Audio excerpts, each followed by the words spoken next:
So the first question, and we will start with Senator Inouye, and then come right straight down the table. What is your best method of problem solving? And then please share an example of something that did not go as you planned, and what did you do to handle that? One more, can you Yes. respond again? What is your best method for problem solving? And then share an example of something that did not go as planned, and how did you handle that situation? Thank you.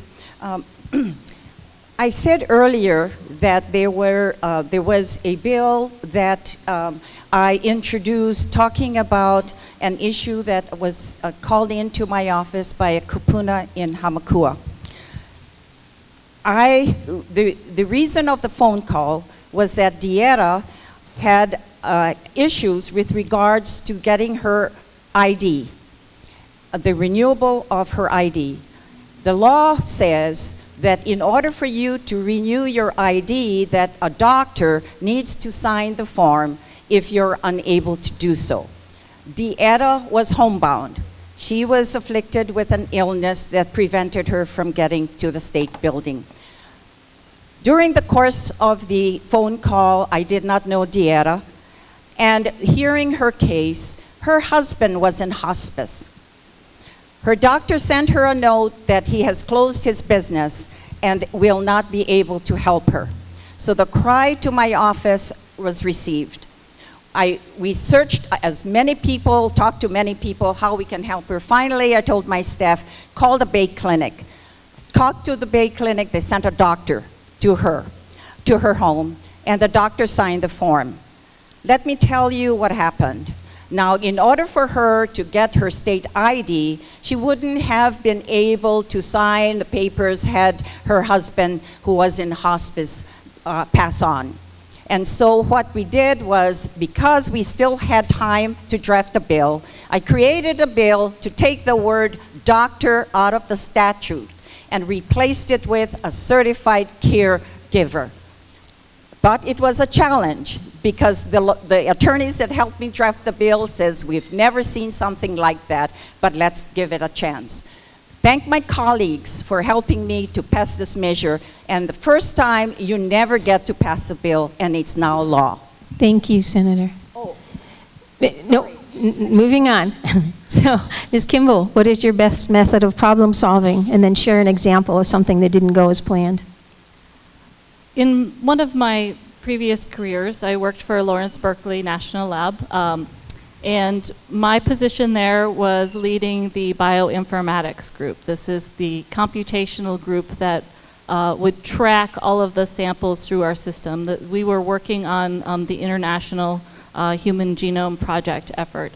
And when I took over that group, they had tried for about 5 years to develop a system to track all of the samples through the process and hadn't been able to get it done. And so they asked me to come in and do it, and I'll tell you what makes the difference. It's taking the time to diagnose. When you have a problem situation, it's pretty obvious to see what the outcomes of the problem is, but it's difficult often to see what the direct cause of that issue is. And so as a scientist, as somebody that's been in administration, in a leadership role, when I'm problem solving, my primary focus is spending the time talking to the individuals that are involved to really determine what is the nature of the problem and how best to go about solving it. As far as something going unexpectedly, you know, things go unexpectedly all the time. In fact, I think if you are overly optimistic that everything's going to go the way you exactly, set it to, you're in for disappointment. And that's one of the reasons that I'm really focused on building resilience in our community, because there are so many things out there right now that are uncertain, and we need to prepare for those as best as possible. For example, our economy is heavily dependent on tourism and real estate development, two sectors that are highly influenced by outside forces, outside of our community. In order to build community resilience, we need to expand and diversify our economy. Similarly with climate change, we do know that it's happening, we do know that it's human caused, but the direct impacts are still uncertain. And again, preparing our infrastructure and our community for those impacts is critically important. Thank you. And one more request, please. I know everyone is passionate about your particular candidate, but we would appreciate it if you would hold your applause so that we can move through the questions in the rest of the evening. So thank you. Representative Nakashima, your best problem-solving method and an example of something that didn't go as planned. I think for myself, one of my problem-solving methods is to bring together the people who are part of the issue or have interest in the particular issue, and getting all of them at the table to discuss it together. I think that often yields the best results. In terms of disappointment, I think in the legislative process there are many twists and turns that occur, and just this past year, one of the big bills that I had been supporting was a job training bill in order to allow better training and accountability of employees throughout the state. And I felt that throughout the entire state, there is not an accountability, and that needed to be put in place. So I put a bill together that would have created an ongoing program of training, and unfortunately at the very end, that bill did not pass the conference. And I think going forward, I will go back and circle back with my colleagues who were participating in the discussion on that conference to identify what the issues and concerns were to them, and to try and come back with a better bill this coming year that addresses their issues. Thank you. Ms. Pac-Man. Okay. Many people in the room first heard of me when I was dealing with the Kukui-Haile Park controversy. And I live, to be very brief, what it was if you don't know, I live in Kukui-Haile, and it was proposed that first it was a $2.5 million baseball park, and then it went up to $5 million, and now it's no longer a baseball park, but But the problem was, how can I be discreet? When you're an outsider and you come to a neighborhood, and this was 6 years ago, a neighborhood that is as venerable and historic as Kukui-Haile, one of the oldest villages in Hawaii that far predates the United States. There are difficulties coming in, and I believe that we brought it all together. We formed the Kukui-Haile Neighborhood Association. I became secretary, but it was very much an equitable kind of leadership and decision making. And we brought to the table park planners, our county councilwoman, people in Waipio Valley, people who were from there for generations, as well as the newcomers. And as a result, I am proud to say our neighborhood, which was once fractured ethnically on racial lines as well as on lines of how long you had lived there, is now tight and we can work together. I never thought when I began that controversy I would ever be buddies with Valerie Poindexter, who was pushing for the development. But now we confide in each other, and I think it's really bonded and cemented my attachment to Honoka'a, to Hamakua, and to my community. She's taught me a lot. Thank you. Thank you. The next question, and we will start with Ms. Kimball. What is the most pressing problem facing our district, and what would you do at the state level to address it? It's a good idea to maybe describe the extent of District 4 at this point. It starts at Honoli'i Bridge outside of Hilo, comes all the way up here along the Hamakua coast to Honoka'a.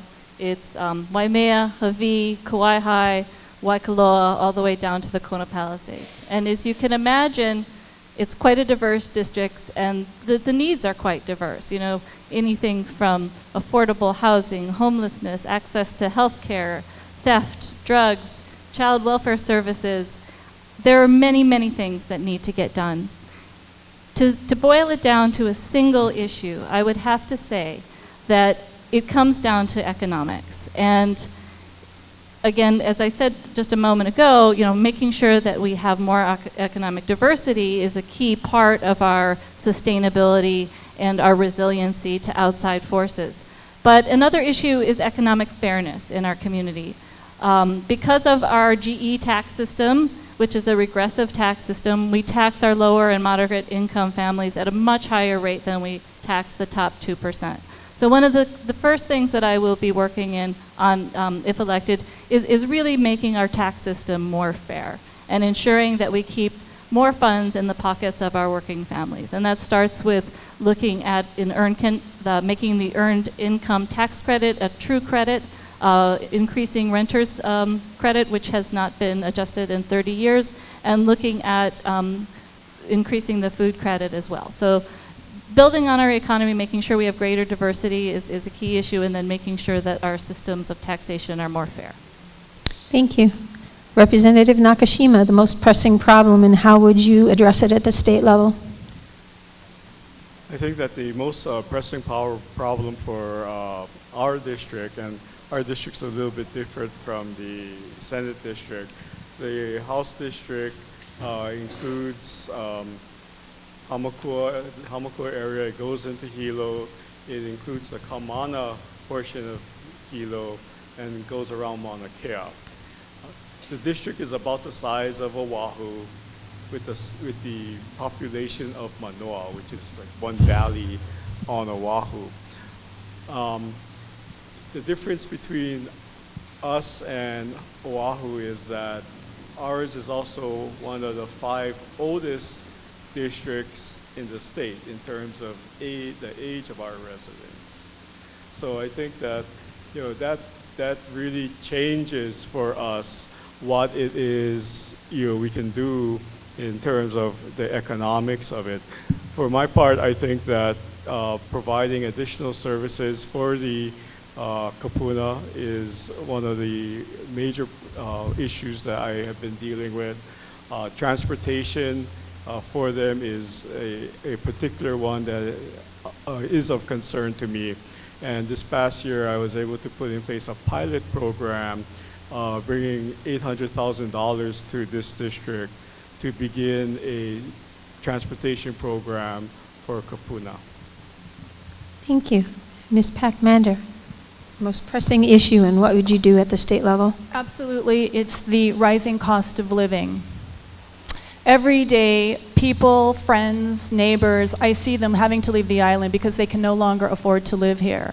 For several years, I've been studying how can we get single-payer Medicare for all for the state of Hawaii. I believe that medical care is a basic human right, and what I learned in my research is that every year the state gets $2 billion for Medicaid, $2 billion. And if we were to have single payer, which would basically wipe out massive, like inconceivably massive amounts of administration work, we could, in terms of requirements that the insurance companies have lobbied to have doctors fill out for every single kind of medical device plus different pharmaceuticals. Apparently, every insurance company has many tiers, and each tier requires a whole different set. If we wipe that out, that's already a savings of 30% to 97% of $2 billion. That can go right away to medical for all. If we can do that, then all those people in Hawaii that are just one accident or one hospital stay away from homelessness can be able to survive. This is such a basic thing that will straight off the bat solve our cost of living problem. Thank you. Down to the table to Senator Inouye. Can you push the mic down? Thank you. And if you have questions from the audience, please make sure you write them down, and Hattie and Emma will come pick them up from you. There are several issues that I've been apprised of in the district, and not only in the district, but throughout our island, and I'll mention it. Agriculture theft, affordable rental units, the high cost of utility. Let me go back to the agriculture theft. The penalties, as far as I'm concerned, with regards to the law, the penalties are very minuscule. I mean, you can go out and you can steal something from an area, whether it's a small item or large, but I'll tell you, having a penalty, a misdemeanor, is unacceptable. So what will Lorraine do? When I get into office, I hope that we can increase the penalty and make sure that, that it's passed, as well as hopefully that it would kind of tell those guys out there that you are going to be penalized. Secondly, the affordable rental units. This year we've passed 500, and the governor, actually he signed the budget bill. So we provided $545 million for affordable rental units within the state. Now let me share with you, I wish the council was here as well, because with that monies, all the counties will be sharing with it. Now if Maui and Kauai and Oahu, because Mayor Caldwell is already doing it, he's creating mechanisms so that he can be able to provide an affordable rental units provided in the places that are needed. Now what our county has to do is get their act together, start working on it, because we all know that infrastructure is the biggest use of that monies. And once it disappears from the neighbor islands, we'll never get there. High cost of utilities. And tell you, I'm so proud that there's many of you on this island and in my district that are off the grid or... Thank you, Senator. Thank you. And as a reminder too, the note that just came to me, we need to hold the mic about an inch from your mouth in order for people in the back to be able to hear. Now we're going to move on to some specific issue questions. And Representative Nakashima, you'll start with this round. The state of Hawaii has a goal of eliminating the use of fossil fuels and reaching 100% renewable energy by 2045. What steps does Hawaii Island need to take to plan for our future energy needs so they are in line with the state's goal? Thank you very much. You know, until the recent lava flow, Hawaii Island led the state in terms of renewable energy, with Puna Geothermal providing 30% of the electricity on the island. With Puna Geothermal closed, you know, all of the electricity is back to being generated by fossil fuel generators, oil generators, by Helco, which is very unfortunate. I think that as we move forward, we need to look at reestablishing geothermal in a much better way than it has been at Puna Geothermal. I think that the technology at Puna Geothermal is a little antiquated and has led to problems. And we can do a better job if we had the right equipment for the high temperatures here in the islands. Secondly, I've also been a proponent of hydrogen fuel cells. And for our transportation needs, I see hydrogen as a good alternative to gasoline. With hydrogen, we can make it through electrolysis, through solar panels and what have you. And we can have fossil fuel-free motor vehicles as well using hydrogen fuel cells. Thank you. Thank you. Ms. Pac-Man. Yep.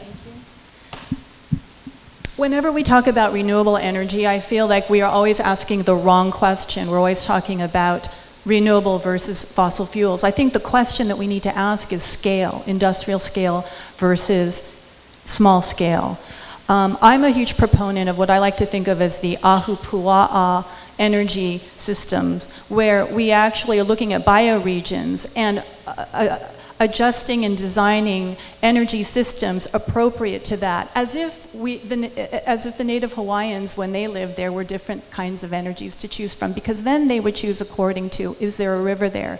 Is there wind there? That's done at the corporate level, but it's done in a way that's so massive that the production and implementation is very destructive to the environment. And it's not as cheap as when you do very small scale microgrids, where it's basically free, because you're just it's just the maintenance of it. So I'm basically a huge proponent of decentralization of energy, make it small scale. You know, when you have these large scale wind farms and they send cables across the channel, there's a massive amount of energy that's lost right there. So that's raising up the price. When I lived in Korea, they had little villages along the rivers, the streams, and they would put an outboard motor and switch the motor switch so that actually it would create energy and it would be nonstop and there would be zero cost. The reason this isn't being pushed by the state is because the state is captured by corporate interests, and there's no way that corporations can make money on such schemes where the people have energy and they do not destroy the environment. Thank you. Senator Inouye, what steps does Hawaii Island need to take to plan for our future energy needs so they're in alignment with the state's goal of 100% renewable by 2045? Thank you. My favorite subject. As Chair of Transportation and Energy, I am one of the biggest proponents in the Senate with regards to energy self-sufficiency. And let me share with you, I'm so proud that the Hawaii Island, with regards to putting photovoltaic on the rooftops, has been and continues to be the highest percentage within our state. Let me also say that in order to enhance our photovoltaic systems, I also introduced a bill to give tax credits for energy battery storage. And this would actually help the utility companies also save those energies that does not go into the grid in case of emergencies, disasters, or what have you. That bill sailed through the Senate, sailed through the House to the last day, when negotiations on the last day, what the House decided to do was whittle it down. The bill would address tax credit for solar, wind, geothermal, hydro, and what ended up for utility scale and for residential as well. What we ended up with peanuts, only addressing residential, and that's not going to work to get us to 2045. Let's also say that Hawaii Island, without geothermal now, had provided 50% as we speak with regards to where we're at by 2045. By 2030, the state should have been at a point of 30%. However, and let me share with you, and those that condemn HECO as well, but I'll tell you, they are moving. And you can tell from your bill statements where they are with regards to how we're moving to get to the 2045. Now, having said that, so what we're going to do then with the loss of geothermal? Hopefully, we don't get to the 80s when many of you who are here and were here, that we don't start getting blackouts, rolling blackouts. Thank you, Senator. Ms. Kimball, same question. Thank you. So in addition to having the 2045 renewable energy goal, this year our state legislature also established a 2045 goal for carbon neutrality. I mentioned before that I was working as a geneticist for Lawrence Berkeley National Lab. More recently, I've transitioned in the last few years to systems ecology, and in particular have been working on a project looking at how to get Hawaii as a state to carbon neutrality. And a key part of that picture is, of course, the energy sector. Now, we have lots of options in terms of renewable energies. We have wind, we have solar, we have tidal, potential for geothermal if it's done correctly. And the question really becomes, one, how do we establish some of these technologies in a way that also promotes social and economic justice? You know, it's not going, so far, you know, the adaptation and the implementation of solar has not been even across the board. So we need to look at ways that we do that in a socially just and economically just way. Another component of this is looking at how do we promote other benefits that are associated with renewable energy for our environment? And one of those, again, it goes to resilience. The more we have our energy systems distributed, the more we have our storage distributed, the more secure we are in the event of natural disasters and in the event of climate change. But when you go to energy meetings and you talk about policy, the elephant really in the room is our model for our utility. It's HECO. We have a model that is based on a thought from the 1930s about how you develop power plants. You develop them by getting investors to help you build power plants and transmission, and then they get a rate of return on investment. So one of the key things that we need to do for more renewable energy is to switch to a performance-based rate-making process. And I'll be happy to talk about that more later, because it's complicated. Thank you.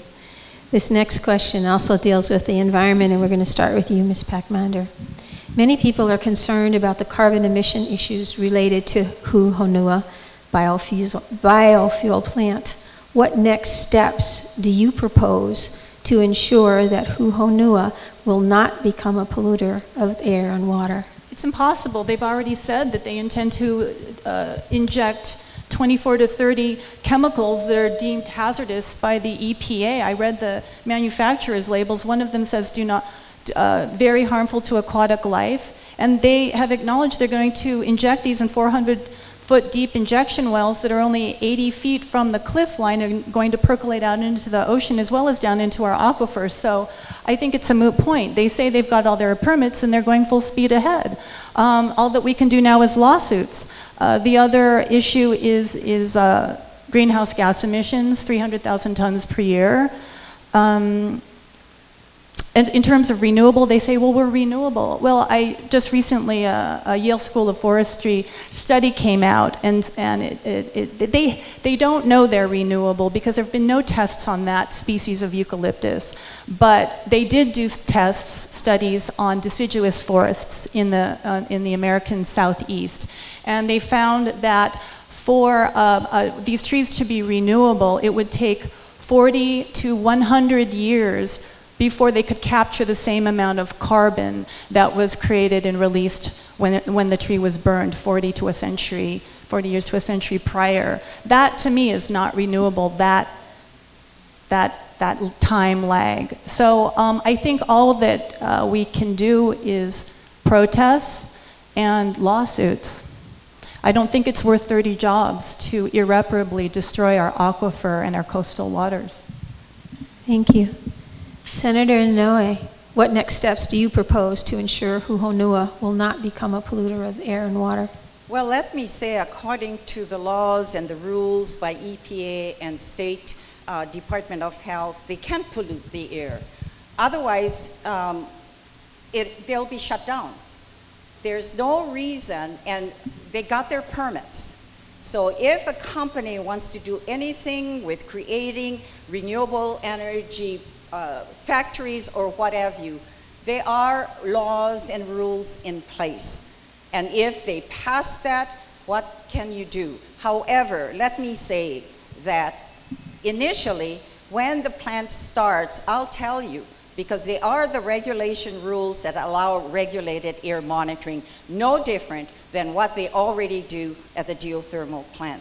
Let me also share with you, when we talk about renewable energy, I support biofuels. And so if it can be done right, that's fine. As long as those companies are able to allow and receive their permitting process, then let the process decide. You did hear the alternatives that can be done. There are lawsuits with regards to the dairy. So if you feel I'm not as a senator, going to sue a company because of how I feel personally that is in compliance. If they're not in compliance, then I'll tell you the necessary mediation and the necessary penalties and whatever comes with it must be done, and it will be unacceptable if there's polluted in the air done by any company, including Honoka'a, then they must be penalized as well, including if it gets out of position or out of the regulated amounts, then shut it down. Thank you. Ms. Kimball. Thank you. In regard to specifically Honoka'a, where they are now is that they have their permits to operate, with the exception, they have the permit to construct the injection wells. They don't actually have the permit to operate them, and that right now is the only barrier between now and getting them operated. Generally speaking, again, mentioning that my work recently has focused on how to get to carbon neutrality. Globally, biofuels is really considered a boondoggle. I mean, there are very, very few rare circumstances where it actually results in a carbon neutral system. You have to be using degraded land where you're growing something like switchgrass. You have to have very specific combustion systems and capture systems, and we don't have that with Honoka'a. So looking towards the future, what I think needs to happen is to prevent further projects that don't have this carbon neutral component in consideration. Like I said, we have this 2045 carbon neutral goal now, is that part of the guidelines regarding PUC, power purchase agreement approvals, is that it does have to consider carbon outputs and carbon neutrality. And so legislatively, that's something that I have worked on drafting legislation for and would continue to push for, is that is a component of PUC decision making. Thank you. Representative Nakashima. I think as we go forward and we look at the needs for meeting the carbon neutral goals set by the legislature, it is important to look at new technologies that can be made available to us. That being said, Honoka'a has made its permits. The permits would not have been granted if the dangers to the environment or the water supply were such as described. And as I checked in with the regulators and went through the process that they have gone through, I am convinced that they are doing due diligence to ensure that the permits that are being issued are in accordance with the laws that we have passed. With that being said, I think that the key, I think, is going forward and ensuring that all of the requirements are met, and the trees that were planted, have not been there for more than about 20 years. All of those trees actually started in my dad's garage at the end of town. So, I kind of have inside knowledge that, those trees are not that old. Thank you. Thank you. The next question, and Senator Inouye will be the first to respond. We want to keep our district agricultural and to support small and local farming. What legislation would you propose so the small local farmer can effectively compete with large commercial agricultural operations? Thank you. We have had bills, as well as those already had passed, to give and allow agriculture loans. With the Department of Agriculture, we provide, the legislature, provide loans every year to the tune of $5 million, and we'll continue to do that. Unfortunately, with what's happening with Kupuna and the demise of our papayas and the orchid farmers and those out there, right now it was presented to me that the loan program is down now to $3 million. So immediately upon returning to the capital, I think we need to increase the fee, the loan program as well. Secondly, we also had, and we'll look at probably establishing again the tax credits for organic growers. And so it's becoming more popular here in my district as well, and we'll continue to do that. I talked about the egg theft. That's a big problem. And so we'll continue to address that issue as well.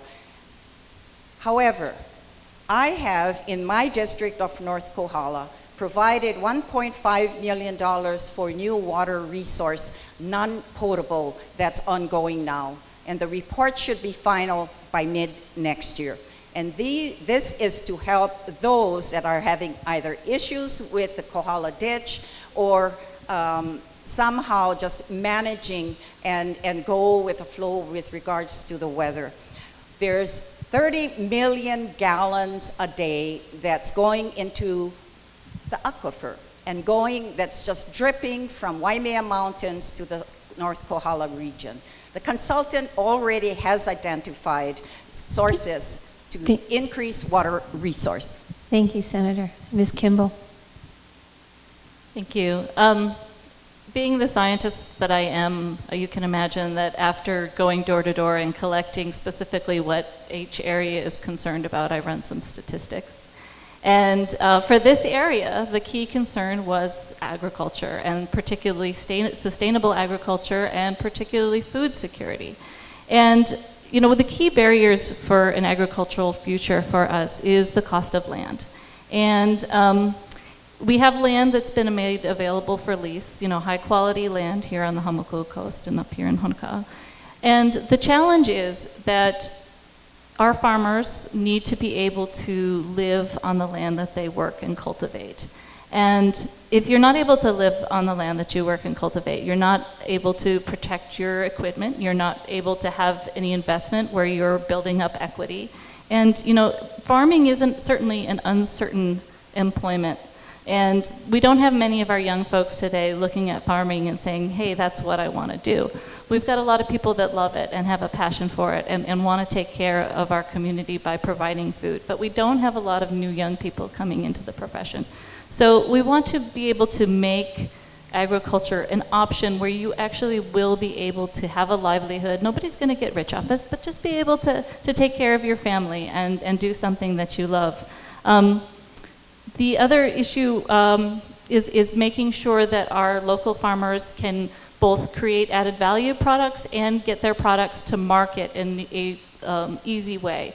You know, I was talking to the Hamakua mushrooms guy from Mapahoihoi, and he was a mechanic in the Navy working on helicopters, and he said to me that the manual that he had for the helicopters was smaller than the regulations he had to go through in order to sell his mushrooms here locally. So we need to make it easier for our local farmers to get their products to market. Thank you. Thank you. Representative Nakashima.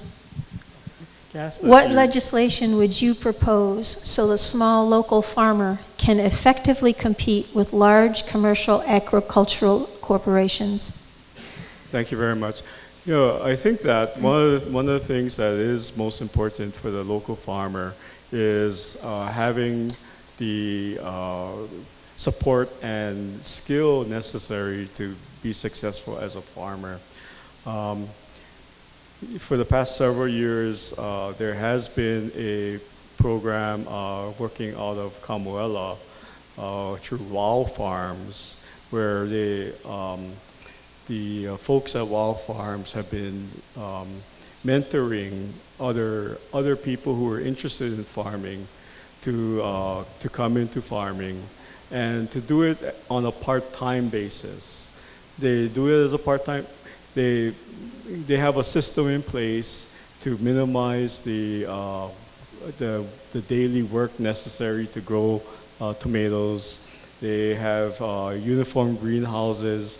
They have a marketing plan for all of those tomatoes that are grown, and the individuals can keep their day job and do their farming on the side. And they do that until the point where they feel that they can make a go just doing farming, and they take the leap and do that. And I think that those are some of the key elements to having a successful farming enterprise. It's having the mentorship, having the skill, having the land, and having the necessary equipment and the market in order to be successful. We have a Go Farm program that is available here in Hamakua that helps people get into farming, learn more about the process, and hopefully eventually become farmers themselves. Thank you. Ms. Pac-Mander. I think the best way to help the small local farmer in Hawaii is to dismantle the edifice that is supporting large agribusiness. And I'm talking about the Agribusiness Development Corporation, which was formed in 1994 to help usher in Monsanto and all of the GMOs throughout our state. This still exists. It's a non-transparent office within the Department of Ag, and through them, cheap leases are given to industrial ag. And just for democratic purposes alone, I think that needs to be abolished, and we can start focusing on a vision for the small family farmer. I've been researching this for quite a long time, and what would work is not cosmetic fixes of a loan here or subsidizing here.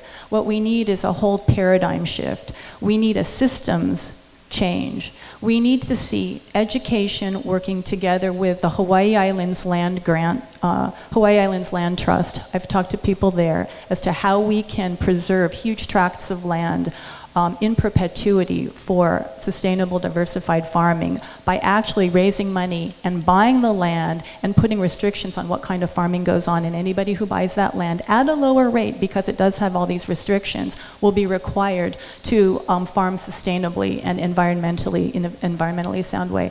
And we need to start a program modeled after the UH West Oahu agroecology program that actually pays students, most of whom have never had anybody go to college before in their family, to learn farm-to-table agriculture. They learn soil science, they learn how to plant starts, they learn how to do the books, they learn how to be a chef, they learn value added, they find the niche, and then together in this like multi-dimensional incubator program, they create an economy, and it works. And it's highly successful in Oahu. So we've got education, we've got land grant, land trust, and the third, abolish ADC, and that's the end of your time. And that's the end of my time. This next question, Ms. Kimball will start with. It's harder for regular folks to own land and a house. What do you propose to mitigate the wide income disparity on our island?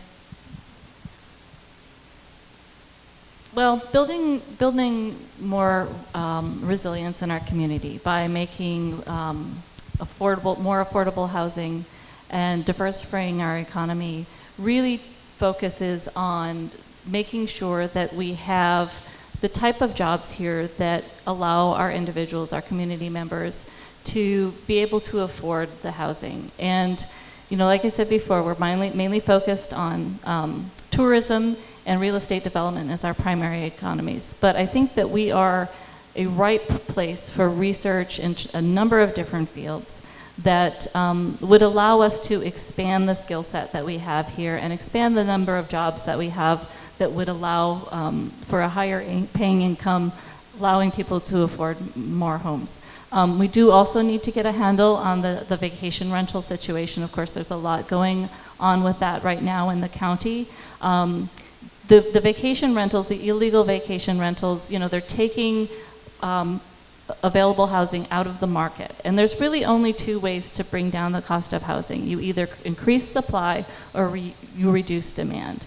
And so in order to increase supply, we do need to get a handle on those illegal vacation rentals. And we also need to look at development in already urbanized areas. So increasing options for density so that we can have more people living in town with easy access to services. Other things that I support are a $15 minimum wage. Currently, you need to work 110 hours, so 2.5 full-time jobs in order to be able to afford a 2-bedroom apartment in Hawaii. I do support a $15 minimum wage, and I also support paid family leave to allow our working mothers and fathers the opportunity to stay home and take care of their children and their family as they need and hang on to their housing. Thank you. Representative Nakashima. I would also agree that, you know, the economic diversity piece is key to changing the lifestyle in the islands. You know, the tourism industry has been good to us. They're the largest employer. However, they generally tend to be minimum wage jobs and often without benefits. And so, we have this employer that is kind of using our people. The profits are going out of state because none of the hotel chains are locally owned anymore. And it's just another way that we're exporting money out of state.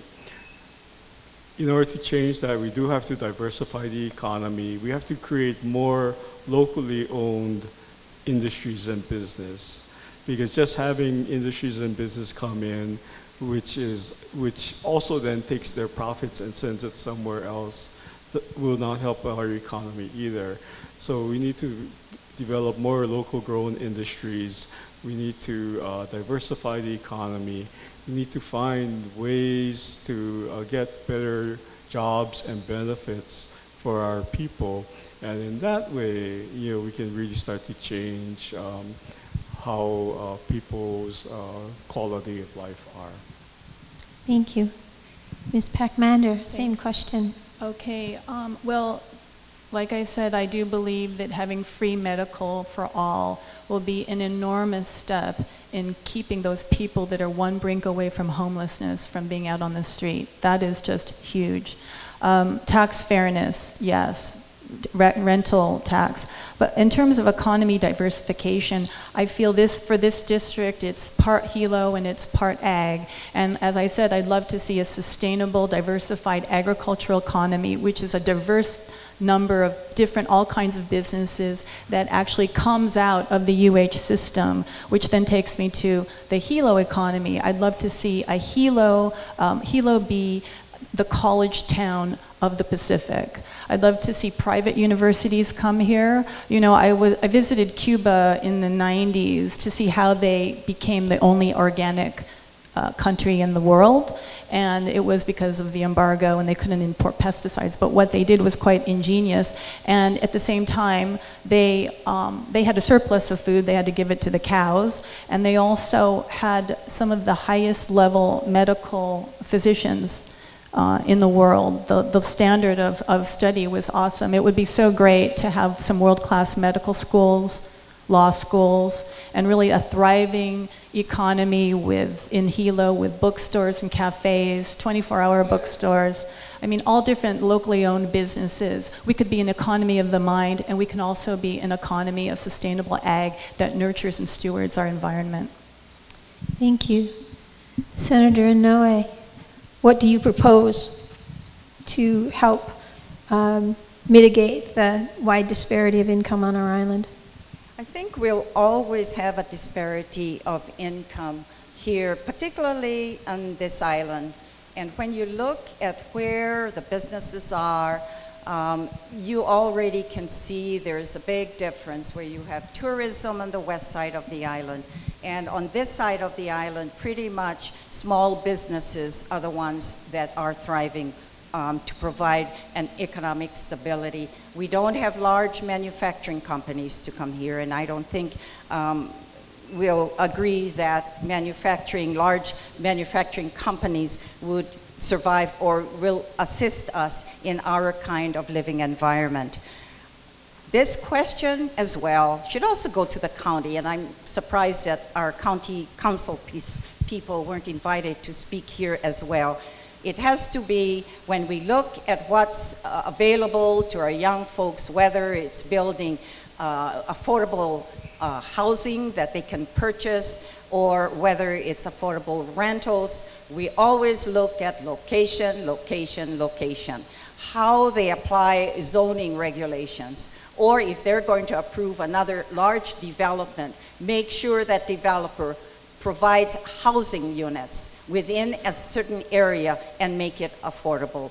Look at what we did back in the 80s and the 70s when the hotels started building in the resort area. We made sure at that time as council members that they provide affordable rental housing, and we did that in the location up at the Waikoloa Village area. Having said that, I talked about the affordable rental program that we're looking at.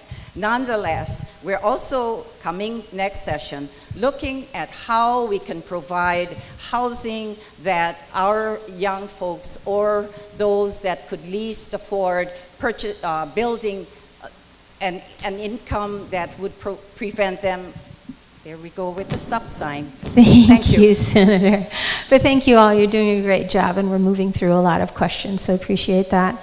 This next one will start with you, Representative Nakashima.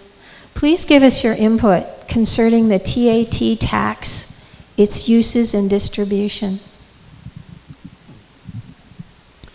The TAT tax uses and distribution. The TAT tax started a number of years ago at 5%, which all went to the state coffers. Over the years, the legislature has taken steps to increase the allocation of state taxes, and I think when the convention center was created, the tax was increased. Most recently, this last year, when the rail issue came up, the question of the TAT use was put forward, and we increased the TAT once again to help subsidize the Honolulu rapid transit. That being said, the reason that I voted for going with the TAT tax is, really when only if you stay in a hotel room do you pay the TAT tax. So only if you're staying in a hotel room do you contribute to the rail fund. However, under the GET taxes, you all pay for the rail as part of your daily lives. So, when you buy gasoline, you use electricity, all of that goes through Honolulu is touched by the rail tax. And so, in my mind, the only way to prevent the neighbor islanders from directly paying for that tax was to go with the TAT. Thank you. Ms. Pac-Man, give us your input concerning the TAT, its uses and distribution. In the bill this last legislative session, it was written that if we went with the neighbor islands giving our TAT tax, which is approximately $25 million a year, whether or not you stay in the hotels or not. Those are the people that stay in the hotels, and that's how much money that we're out now. This bill also specifies that it allows the neighbor islands to raise the GET, as if that is any consolation. I'm just really disappointed. I was speaking to Nancy Cook-Lauer about it further because she's been reporting on this since the very beginning. And she informed me that that tax was originally intended to rise and fall across the whole archipelago according to hotel usage. It was never intended to be specifically set apart for one island. And if I am elected, I will work to legislate that we get our TAT back, and then it does rise and fall. Thank you. Senator Inouye, your input concerning TAT, its uses and distribution. Sure. Let me say that the TAT was created to pay for the convention center, period. And that was years ago. But we've already paid for it already. So hence the TAT continues. Let me say that I can be very tough. And let me tell you what happened last year with regards to the counties paying for the rail. If some of you remember and you read the papers, I was the first neighbor island person to say I will not support any increase in the TAT, nor that the neighbor islanders to be responsible for paying for the rail. I was the chief negotiator in the Senate for that bill. I was the chair of transportation. I've had the rail bill up until several years ago when I worked with the Lingle administration, when we started looking at rail and the TAT. Let me share with you. During the negotiations, there were several options that we could do about increasing and paying for rail. There were several options, and I liked the other option that Mayor Caldwell wanted, to extend it to perpetuity so that they pay for it on the 5%, increased by 1%. When, during the negotiations between closed doors, between myself, our chair of the Money Committee and the House, when I was presented the final bill that it said the neighbor islands will pay for it, I gave two options to the House Speaker. He denied. So I told my president who was there, Mr. President, I'm going to resign as chair of this committee because I want nothing to do with even teasing anyone, because I know it's already in the cards that they will pass this bill so that the neighbor islands will continue to pay for it. So absent that, I continued to fight the battle, and I didn't participate in it because I felt that it was just unacceptable that neighbor islands. However, we did raise part of the bill from $9.25 to $10. Thank you, Senator. Ms. Kimball, your input on the TAT. Yeah, I will be succinct about this one. You know, I think the TAT needs to be used to handle the impacts of tourism, and certainly the counties bear the brunt of that in terms of lifeguard, police force, you know, emergency services.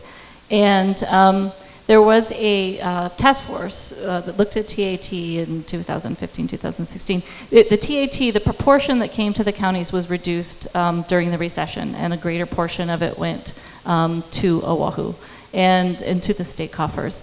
And the task force actually recommended returning to the previous pre-recession percentages. And if we did that, our county would get 25 to 30 million of the TAT income. And that's basically what I support. That's what the task force recommended. That's what I support. There was a bill moving through the legislature to do that last year. It failed in the Senate and conference. And you know, if elected, that's something that I'm going to work for our county. Aloha. Thank you. Very succinct. Next question, we'll start with you, Ms. Pac-Mander. What is the one concrete step you would take to fight climate change at the local level?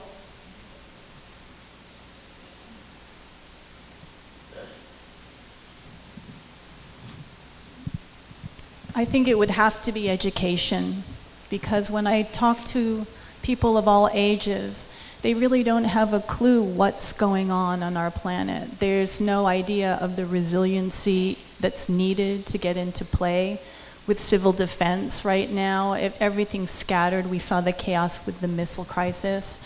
And it would be education at every level in terms of rising waters, these crazy storms, hardening, you know, people now, developers still want to do hardening of coastlines, which is destroying reefs in order to stave off the rising tides. And then there's the lava, which I do believe that all of the fissures opening up in Yellowstone and the Galapagos, I feel like up till now, geological time has been very, very slow, and suddenly it's catching up, and policy is going to have a hard time keeping up. So in terms of climate change, I would say education, it's very holistic of the whole thing, and as well as what exactly is renewable. That needs to be defined, because I do not think that burning biomass, which actually spews more greenhouse gas emissions than coal, is renewable, and it's been a twisting of definitions and semantics. Thank you. Senator Inouye, what is one concrete step you would take to fight climate change on the local level?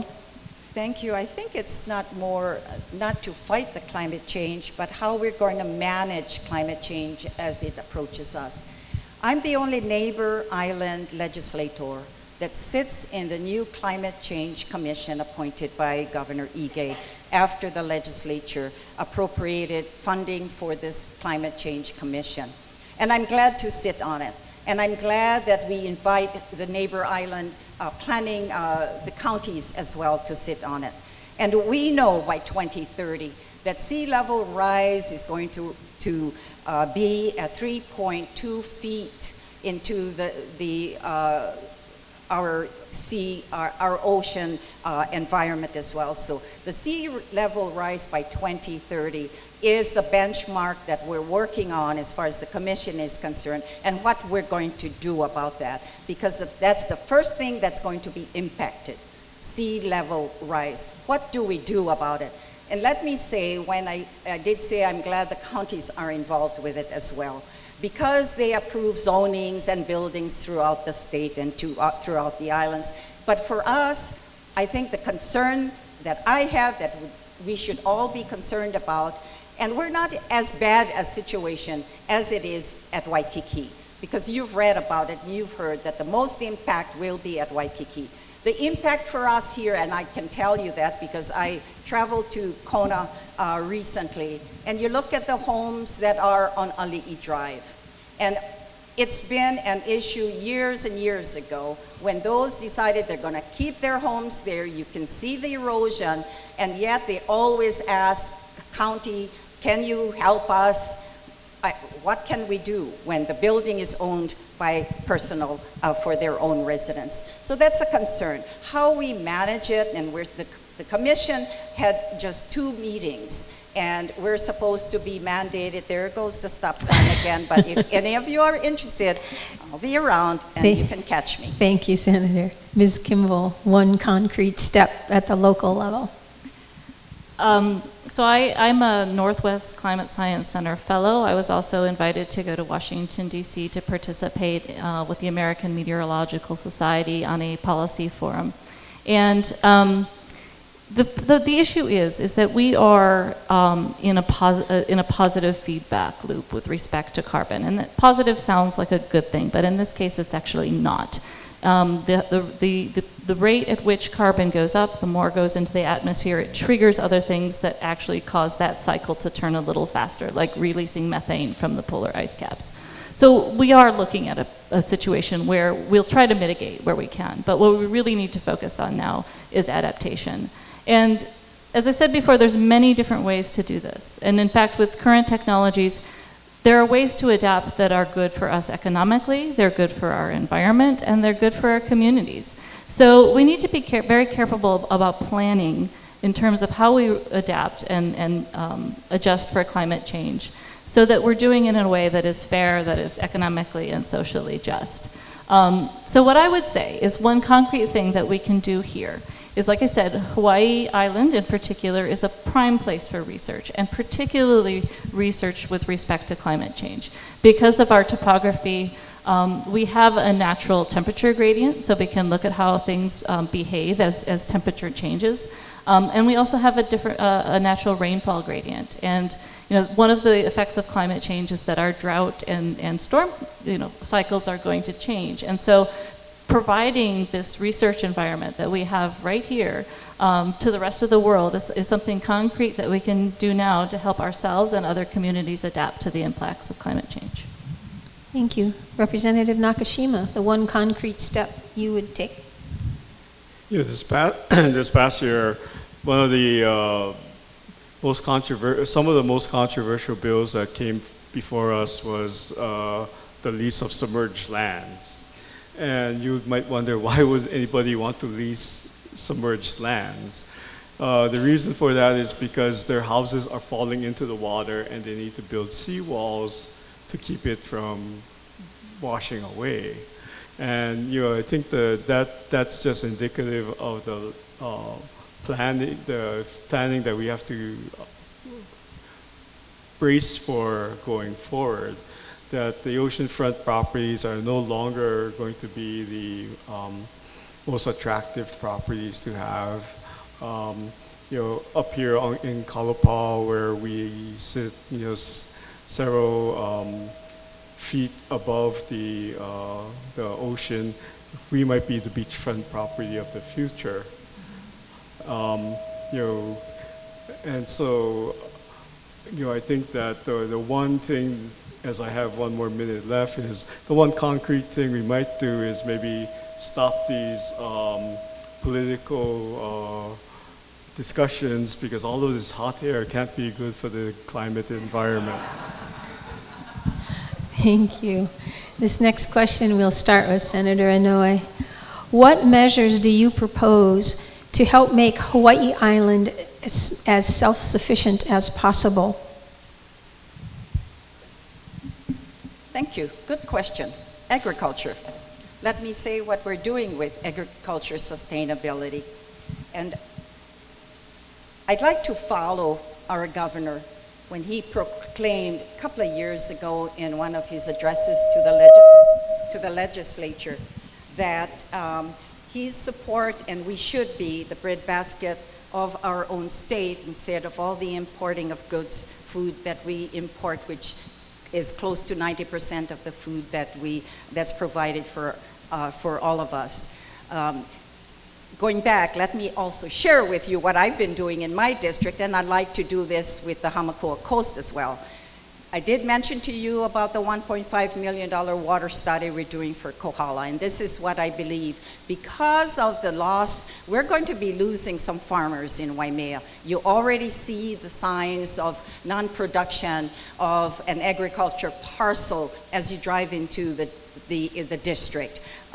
It's going to be turned into housing. So what I'm creating is a model used by the Whitmore Project that's in Kunia on Oahu, that the good Senator Donovan Dela Cruz has created for his district. And I'm going to follow that model so that we are able to adapt and make sure that we have secured water for agriculture, as well as purchasing additional lands so we can make it available on an affordable price for our farmers as well, and looking at another purchase of land, which in my vision is to create a carbon-free and growing local foods, trees, that would adapt to a region near an area already has been cited in order for us to combat our carbon sequestration as well. And so I'd like to do that. The reason we need to do with Honoka'a is for water infrastructure. Thank you, Senator. Ms. Kimball. Thank you. In order to make our community, our island, self-sufficient, I think the key is making sure, again, that we have locally a broad range of skills. Sorry, I'm feedback coming through. A broad range of skills in our workforce. Again, that comes from diversifying our economy, and it also comes from supporting fully our public education system. One of the things that I fully support is the constitutional amendment, which would allow the property taxes on investment properties, this is second homes over $1 million, to go towards funding public education. And I certainly don't see education as workforce, exclusively for workforce development, but what I do see is that in these changing times, with technology changing so fast, we really do need to reinvest in career and technical training as an option for success, for a pathway to success for our students. So that's one component. Energy is another big issue. Again, we're importing a large amount of our energy is coming from fossil fuels. If that barge stops coming, we have 10 days worth of fuel in order to produce energy. So more locally generated renewable energy and storage is key to that. Third, protecting what we have, making sure that we protect our air and water resources so that in the situation we need to rely exclusively on ourselves, those resources are still clean and usable. Again, agriculture is certainly key. If you look, though, at the grocery store and you look at the whole thing, really the only areas that we can affect locally are the two ends, the meat and dairy aisle and the produce aisle. And so, we're never going to manufacture grains here. We're never going to make Kellogg Frosted Flakes. We're never going to make wheat thins. So we need to, if we're going to develop food sustainability, it's retraining ourselves to focus on the food that we can grow here. And the Farm to School program is a key component of retraining those appetites so we have a more food sustainability. Thank you, Ms. Kimball. Representative Nakashima.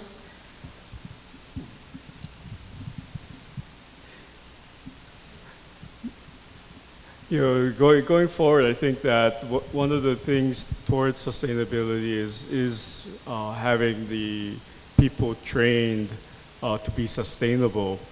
You know, we often talked about food sustainability, but as I looked around, you know, I didn't see us making any new farmers out there. You know, many of the programs for agriculture in the schools had gone by the wayside. We were emphasizing testing and math and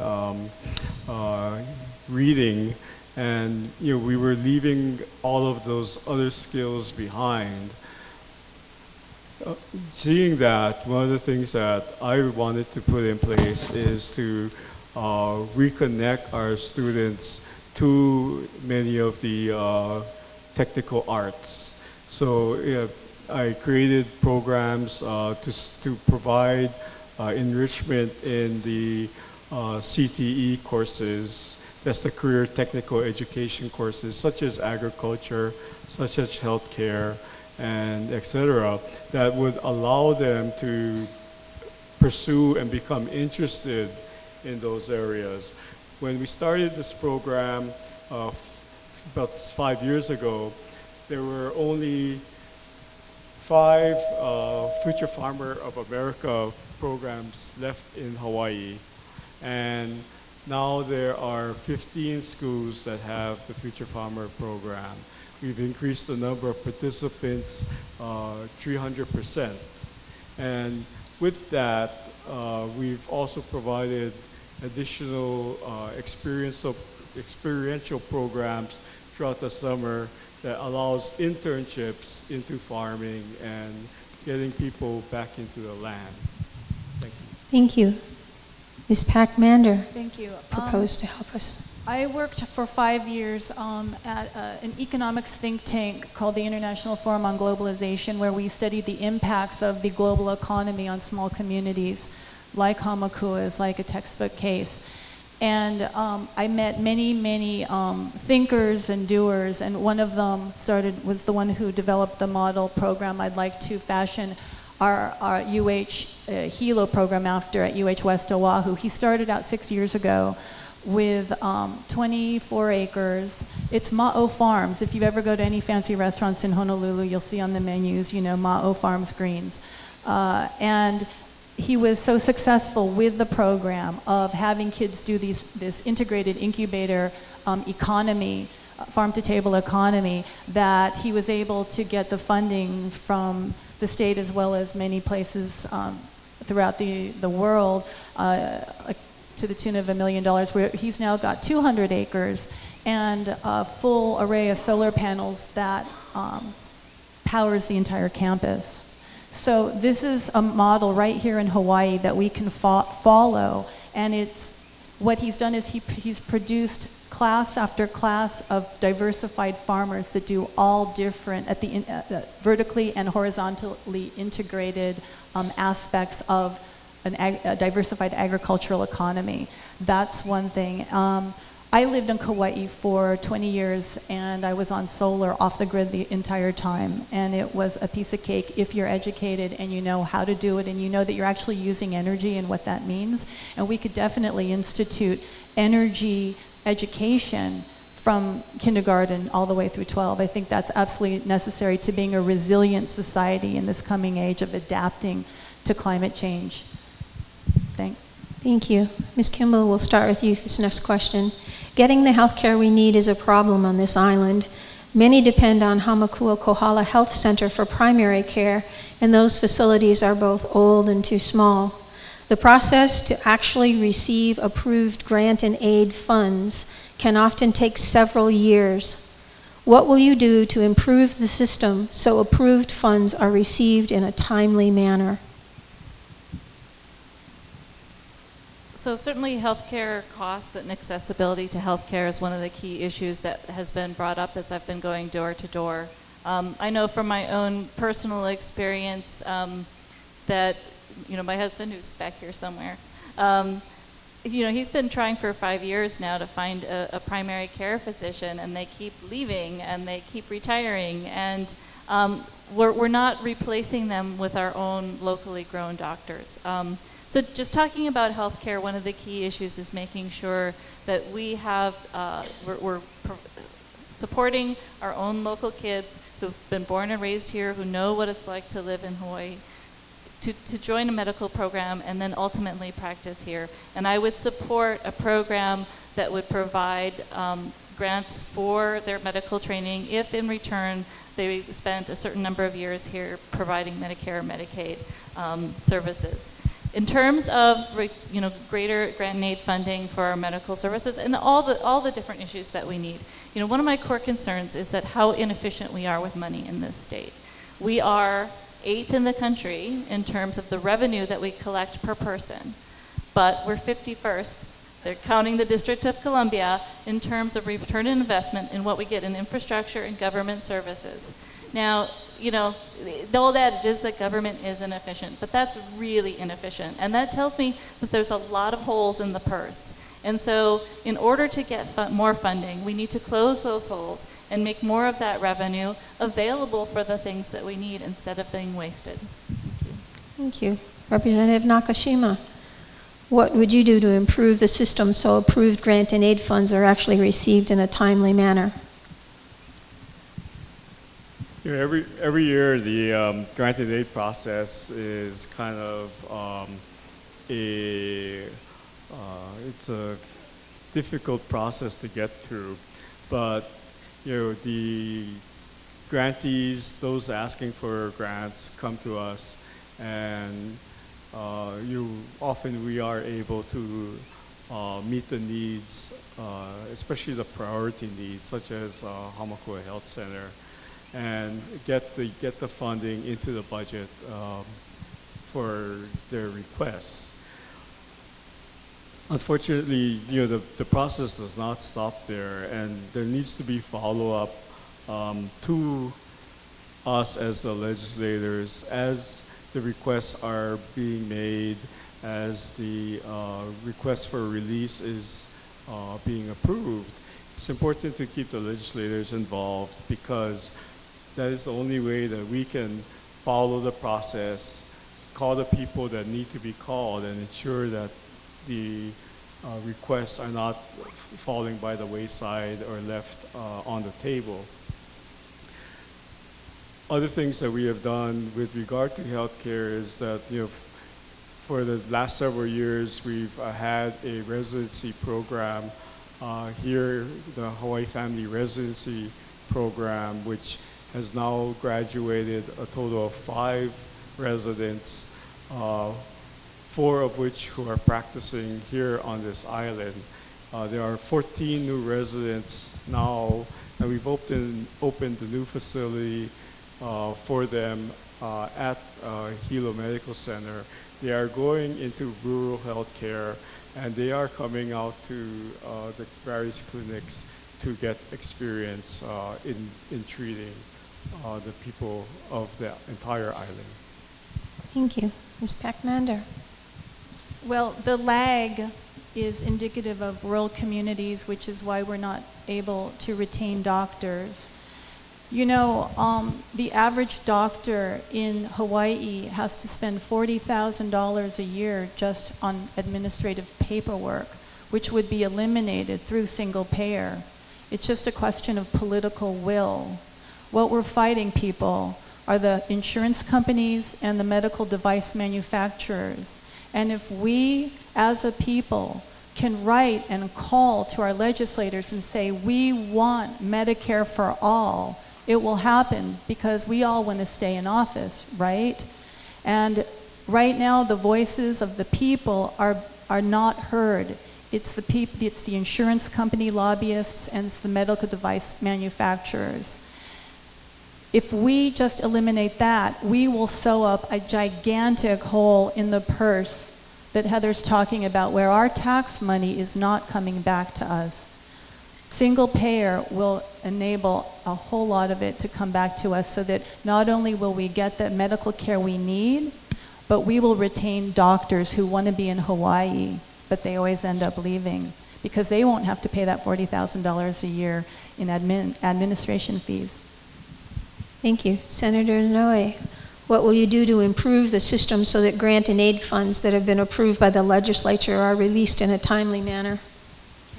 Thank you, and I think this question is more prevalent for Honoka'a Health Center, that I've been trying to help to make sure that the monies are released, and there's probably a technical thing with regards to this particular year, which is rather unusual.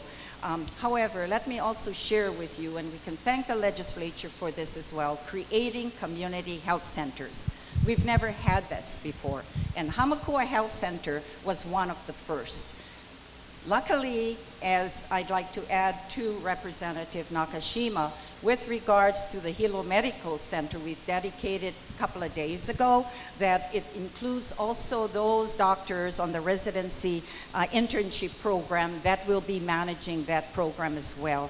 We're going to be dedicating the Waikoloa Village Clinic, the Waikoloa Village Health Center next week Friday with regards to the dental care. There's already a center there. Hawaii Island, we should be thankful, because let me say this, the state pays for health, the state pays for hospitals, the state pays for education. Nowhere in the country are states managing schools and paying for education. We pay for the Micronesians' health care. You remember the Medicaid program? It's an unfunded Medicaid program that was designed by Congress years and years ago, that Hawaii must pay for the Micronesians as they embark on Hawaii state. We don't have any assistance from the federal government to provide monies and their health care for all the Micronesians from all the islands that they decide to come to Hawaii. And that's the kind of questions you have to ask our congressional delegation. Why the lag for umpteen years that this state does not have a continued funding for the program? Thank you. Next question, we'll start with you, Representative Nakashima. At the state level, what can be practically done to help small businesses thrive in Honoka'a?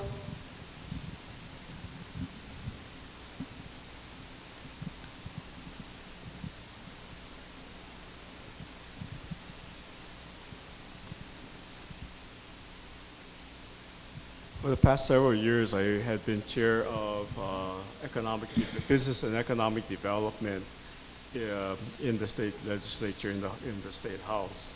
And as chair of economic development, one of the things that were of large concern to me was the fact that we weren't doing enough to provide for the ease of businesses to be created, to be able to, from the time that they wanted to open the business to the time they could open the business, that was much too long a period. And one of the things that I think need to be done is to streamline those processes so that a business person who wanted to create a business can do so much more easily and not have to wait for the bureaucracy to catch up with them. Thank you.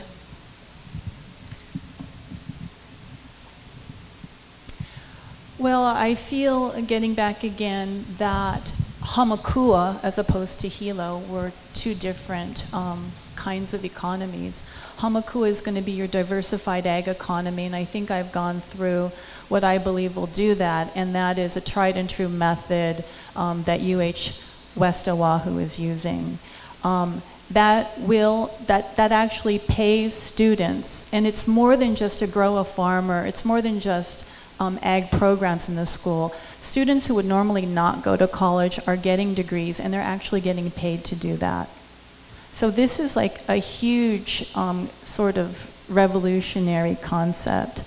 In terms of the Hilo economy, I would proactively seek out private universities from the United States, Europe, and Asia to set up a campus here. I know that New York University has campuses all over the world now. It's kind of a thing now to franchise out.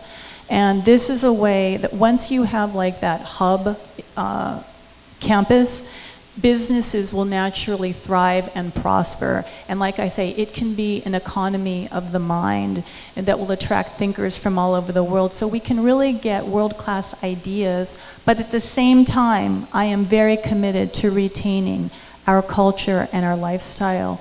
And what is Hawaii and what is Honoka'a? Thanks.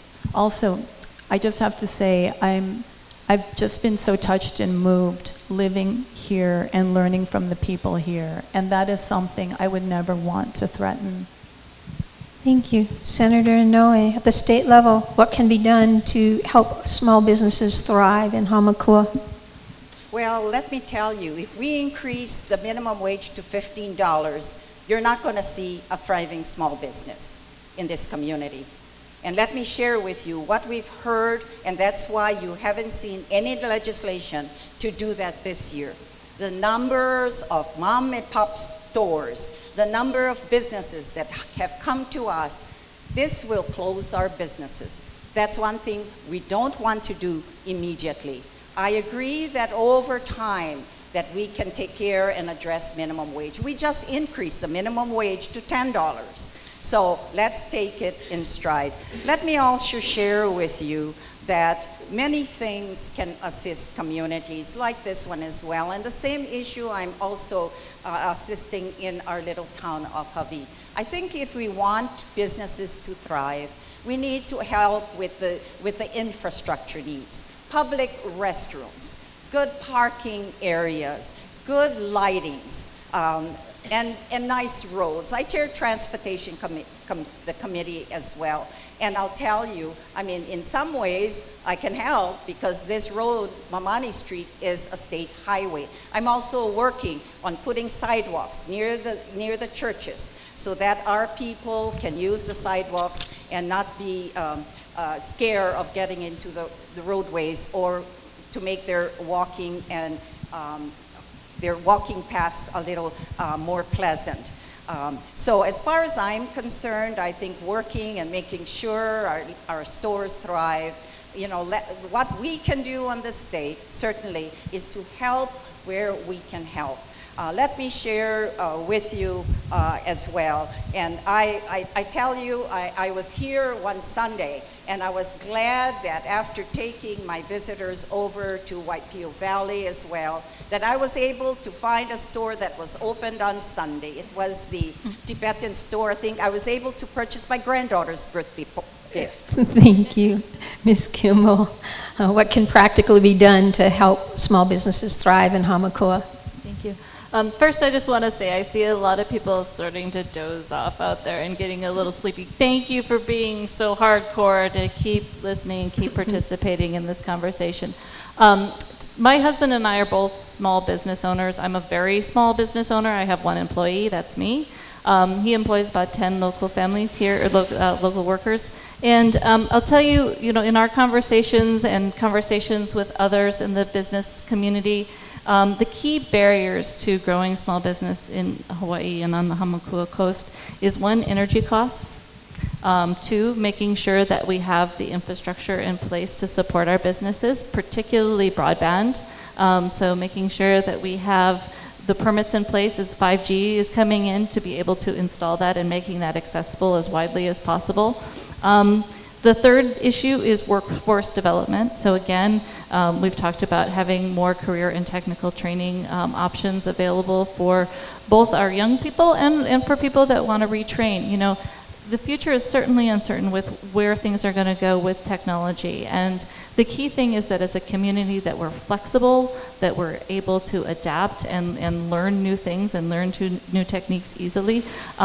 So making sure that we have options for workforce development. Fourth and lastly, I think the key thing is the bureaucracy and the regulatory process. I mentioned that a little bit earlier with the Honoka'a mushrooms challenges, and we do need to streamline that process. I certainly think that we need to protect human health and safety and protect the environment, so I don't want to see any regulations dropped in that regard, but we do need to be more efficient with how we help businesses start and get going. Thank you. Okay, we're nearing the end of the questions, both those in advance and those that have come this evening, so hang in there with us.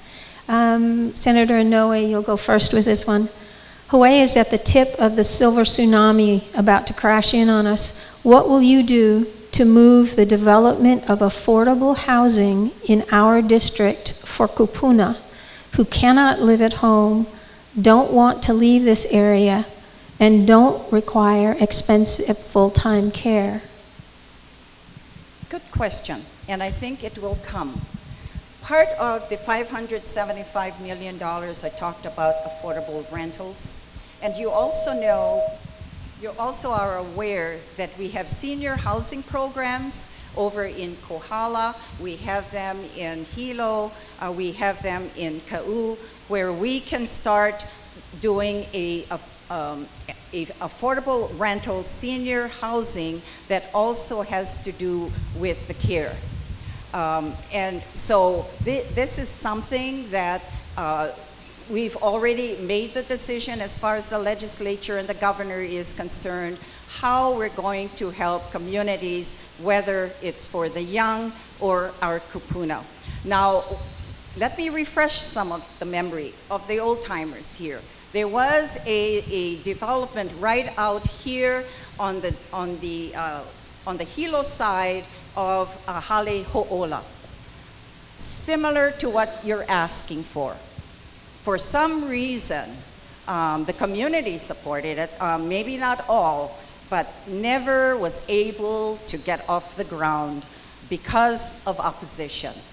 So having said that, back in the 80s, had we approved that particular project, it would have taken care of the critical care for our kupunas going forward. So having said that, there are monies available. Now all we need to do is make sure that those developers are working with our HFDC, which is the housing agency that is the nucleus for this distribution of funds. And there are developers already doing senior housing no different than what's happening in Hilo at Mohu'uli with the Hilo Adult Care Center. And that also comes from state funding as well. And so it'll come, and hopefully communities will accept development of that areas. Ms. Kimball, what would you do to move forward affordable housing for Kupuna? So our island, Hawaii Island, is expected of all the islands to have the most growth in the coming decades. We're expected to grow at a rate of 2%, which means by in about 35 years, our population will double. And the majority of that, as you say, is our 65 and older population. The key, I think, here with affordable housing for our seniors, and we do certainly want our seniors to be able to age in place in the communities where they grew up, surrounded by their friends and family. The state is not going to be able to do this alone. We're going to need to form partnerships at the federal, at the county level, and also with other private organizations that are willing to help us develop this affordable housing. As I mentioned before, I think the key component of this is increasing density in already urbanized areas so that they're close to facilities and services. Transportation is easily accessible. And the other component of this is making sure that our local families can stay together. And so it's not just about providing affordable care for our seniors, it's also making sure that their children and grandchildren can be able to stay here so that they can have relationships and take care of each other. And so, we want to make sure that we're supporting all ages and keeping our families together, keeping our families close. Thank you. Representative Nakashima. I think Heather touches upon a kind of key component in terms of being able to age in place, and it's having family stay in the community as well. All too often we're seeing Kupuna living alone, and their kids have moved away, and they're left to age in place by themselves. With that, it's been a long time vision of the community to have assisted living facilities, just Mauka of Hauola, the long-term care facility. And that land is held by the Hawaii Housing Authority. And currently there are a number of developers that are interested in developing that and moving forward. Across the street from that, above the park, is private land that other developers have approached me to discuss the possibility of low affordable housing opportunities. This past year, the legislature did pass a $570 million bill that included, among other things, affordable housing opportunities. And so we are exploring that as well for future possibilities of development for affordable housing right here in town.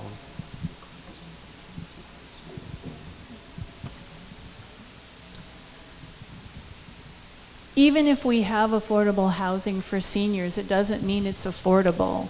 Even if we have affordable long-term care, it doesn't mean everybody can afford it. Only the very poor who qualify for Medicaid, or those who can afford $13,000 a month for assisted care, are going to be able to enjoy their golden years in comfort. We have a huge problem, and it's medical care. So also, my mom, I grew up with a mother who was a social worker who specialized in elder care. Kupuna want to stay at home, even if they're alone. What we need is not more capital improvement projects, although of course we do, but what's most needed is service providers. We need people who can come in and check on them, clean, do their chore services, take them to the store if they need to go. That's where we need to really focus if we really want to meet the needs of the kupuna. We should go and ask those kupuna, do you want to stay in your home or do you want to go live in assisted care living? Would you like to stay and have chore service providers? They're going to say they want to stay at home and have their chore service providers. But if we do need to build affordable care, let's do it in a way where people really can afford it across the board. And we need to do some serious paradigm shifts of how we take care of our community. Thank you. We're going to go into the 10-second, one-word question. So be prepared. I am. I'm going to ask a very specific question. You will have 10 seconds to answer, and it'll be a yes or a no, with no adjectives, adverbs, or additional statements. You may wrap into your closing statement any additional information you want to share. And then we're going to do two kind of general 1-minute democracy questions, and then we'll go into the closing statements. So we really are just about at the end, folks. Okay, so we'll start with Ms. Kimball. Do you support the TMT project? Yes. Thank you. Representative Nakashima? Yes. Ms. Pac-Man? No. Senator Inouye? Yes. All right. Very good. Thank you. Okay, these next two are 1 minute to respond, and they're really about improving our democracy. And we will start with Representative Nakashima here. Do you support a citizens' initiative process where through petitions, citizens can get referenda on the ballot, which must then be implemented by the legislature? And you have 1 minute.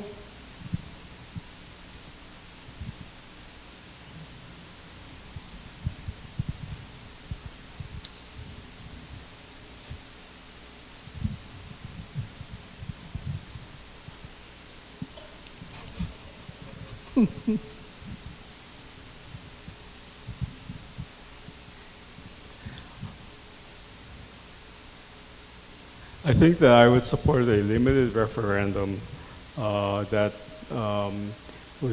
would allow citizens to provide referenda that the legislature would need to implement.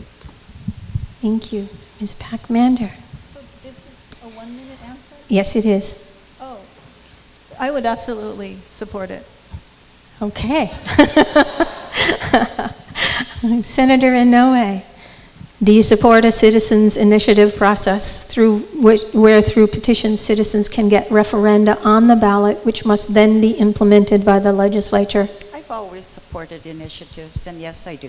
Thank you. Ms. Kimball. Yes, I also support a citizens initiative process. However, I do think it should have appropriate safeguards. One, to make sure that no one's civil rights can be taken away through the referendum process. Two, that no budgetary obligations can be adjusted. And three, that there is full disclosure on who is supporting a particular amendment passing, or a referendum passing, and what the actual referendum would do, not fancy language that makes it confusing about the referendum process. I will say, and this is a conversation that I had recently that I hadn't considered before, is that we should not have to look to the referendum process in order for our legislators to develop legislation that enacts the will of the people. That is their job. That's what we pay them for, and we shouldn't give them a pass for that. Thank you. This next question, also 1 minute response, and it's related to campaign finance reform. We'll start with Ms. Pac-Man. Do you support campaign finance reform with public funds replacing large private donations? Oh, yeah, absolutely. I don't take any corporate money, and it can create a real imbalance, and the fact that now corporations can donate money without disclosing who they are, so we don't know where this money is coming from. Yeah, absolutely. Thank you. Senator Inouye, do you support campaign finance reform with public funds replacing large private donations? Yes, and we already have a funding mechanism, so any candidate can apply for campaign funds throughout the state as well. But certainly I'll support that. Thank you. Ms. Kimball. Let me just start by saying that I think that the Citizens United ruling has been one of the greatest threats to our democracy as a whole. And I think that is true at the national level, but it has certainly trickled down to races at the local level. I fully support reform and our campaign spending commission. Let me just say, the amount of money that's being spent on our campaign in particular is absurd. And it has to be done, though. I mean, that's the process. And I think that without the real availability of real public financing, and we do have a public financing one, but it's not enough to run a campaign, certainly not a campaign in District 4. Because we don't have more of a public financing option for campaign spending, we are being limited to the candidates that are available to us. I'm sure there are a lot of very qualified people out there that could run if there weren't such a financial barrier to running for office. It is a privilege, I will say that, to be able to take the time to run for office. Thank you. And Representative Nakashima, you'll be the last to answer this question. Do you support campaign finance reform with public funds replacing large private donations? Absolutely. I think that the current public financing, I think, is flawed because it assigns amounts based on what was spent in the previous election for that race, and really, if it's a Senate race, if it's a council race, if it's a House race, generally you are representing a set number of people, and you should have equal amounts of money to get your message out to those people and not have it depend on how much was spent in the previous election. Thank you. And now we'll move to closing statements. So you're about 8.5 minutes away from being released. You'll have 2 minutes for your closing statement. You can wrap in anything that you wish, whatever message you want to leave with the audience. And we will start with Senator Inouye and come right straight down the table. Thank you. Thank you, and thanks to all of you for being here tonight. I welcome the opportunity to answer questions, but I'm not much for blowing my own horn. However, I am proud to be a very hardworking senator committed to serving my constituents. I've always kept an open door and developed trusting relationships, both in the community and in the legislature. I'm also proud I have worked closely during the past 4 years with teachers, principals, and parents of the 11 public schools in my district, and then secured more than $40 million for all of the schools, including $3 million to Honoka'a High and Intermediate. That's meaningful. There's lots more, including helping pass the Death with Dignity, Our Care, Our Choice law. We banned the use of toxic pesticide, toxic sunscreens, and bump stocks. We committed to achieving 100% renewable energy resources for utilities by 2045. That's big, that's progressive. It's all about relationships, and there's more to do. I am determined to transform our state's airports to the benefit of our residents. We must secure our fair share of TAT, the new $500 million Affordable Rental Housing Fund, and also the new $15 million Homeless Fund. Also, I want to change the law so that at least one member of the PUC must be a neighbor islander. I want to further expand on alternative energy options to protect the environment and create new jobs. We must increase penalties for egg theft, and I promise to work with all of you to determine how best to protect the cultural and historic Vahipana of Waipio Valley. I'm also determined to ensure that all public school children are able to afford a nutritious breakfast and lunch daily. The fact that more than 8,000 public charter school kids are not provided breakfast and lunch daily is obscene. We must fix this. Thank you, Senator. Ms. Kimball, 2 minutes. Thank you. Again, thank you all for being here and sticking it out in this warm room and with all this information. I want to have you all take out a pen and paper. If there is more information you'd like about some of the things that we talked about tonight, my cell phone number is 808-333-1535, or you can reach me by email, heather@voteforkimball, all one word, .com. I'm happy to talk with anyone after, especially about that TMT question, which that's a hard one to put into one word. I wanted to use my time. This is our last forum. We've had, 5 forums, I think. This is our last forum. And I wanted to take this time up here tonight to actually say thank you to all of my volunteers. Running a campaign is a team effort, and I couldn't have done it without the 60 people that have really backed me up. First, I'd like to recognize my campaign manager, Jen, over here, who's done a fabulous job. I'd like to recognize my husband back there, who's done a great job taking care of our girls and making sure the dishes and the laundry are done and making sure that they usually get a healthy meal. And then, we have teachers on our team, we have doctors on our team, we have retirees, we have stay-at-home moms and stay-at-home dads, and you've given so much of your time to help out this campaign. We've braved the weather and dogs and Google Maps out there canvassing. We've been to over 4,000 houses, talked to thousands and thousands of voters in the district. It's been so rewarding and wonderful. You guys have helped me address by hand almost 10,000 pieces of mail, which was a Herculean task. And I'm just so grateful for all the support, and we're just all unified behind one thing, that we want to do whatever we can within our little sphere of influence to make the world a better place. And I want to thank you for joining my team to build a brighter future for Oahe. Aloha. Thank you. Representative Nakashima, you have 2 minutes. 10 years ago, I ran for office, and back then my slogan was Big Island Roots, Country Values. And to this day, that holds true. My family goes back 4 generations here in Honoka'a. I'm a graduate of Honoka'a High School, and I even taught at Honoka'a High. I left for college, I came back. I worked for the DOE, I came back. I went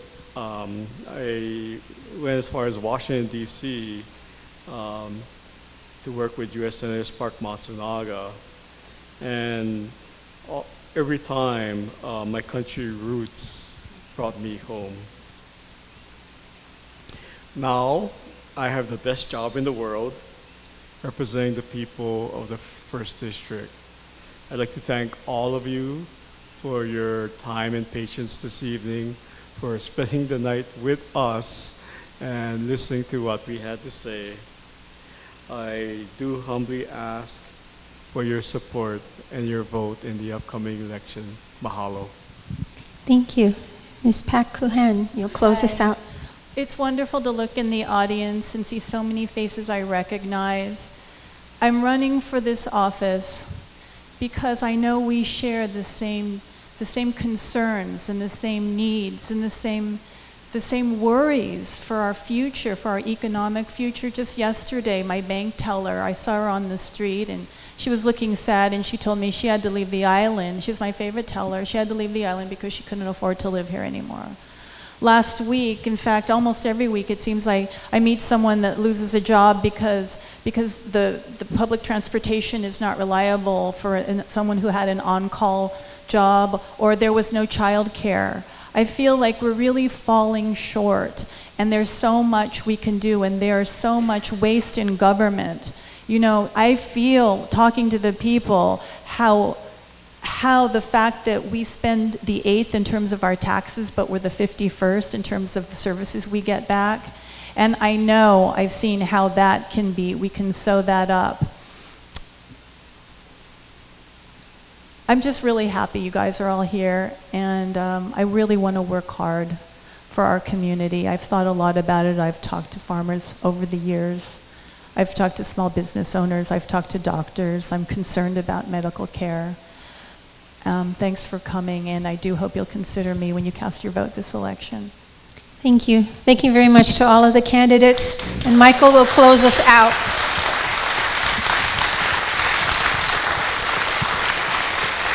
Isn't this great?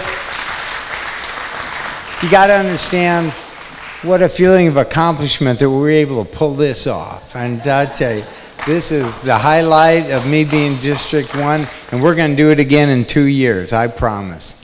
So anyway, I'd like to thank, starting out with Susan, who took care of these people excellently. No one got out of line, no fights. And of course, our candidates, Lorraine, Heather, Mark, and Kuhan. I mean, I love this stuff. This is like what I live for. So, you know, on behalf of District 1, Hamakua Resistance, and Honoka'a Business Association, thank you for coming out. We tried to, you know, all the questions that came in, we did our very best to try to, you know, develop them and make them so we could, you know, present them to our candidates. Some of them, however, those who's passed them in, it would say 2 is either Mark or Lorraine or something, and we dropped those out because, as you saw, our venue here, our forum was to ask the same question to every person. So I encourage you to, if you had specific questions for a specific candidate, please feel free to contact them directly. I think that's, you know, that's the way to end that up. All right, with that, hey, thank you very much. Thank you. Oh, we did her, brah. This is it.